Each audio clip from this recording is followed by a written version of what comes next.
Kartais gyvenime būna labai sunku atsakyti savo į klausimą, o ko aš iš tikrųjų noriu. Mes darom kažkokius darbus, einam kažkur ir kartais, kai stabtelim, atrodo, pala, o tai kur aš čia einu, o ko aš iš tikrųjų noriu gyvenime, kur link man reiktų eiti. Ta bendrystė, tas toks susirišims visų, broliška ta tokia meilė.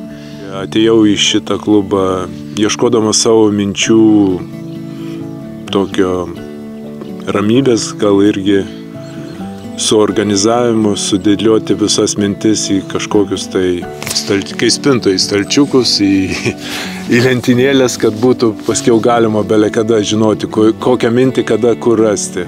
Draugai, broliai, kur renkiesi, susirenki ir gali atsipalaiduoti, išvalyti savo mintis, pasisemti kitų patirties ir stiprybės.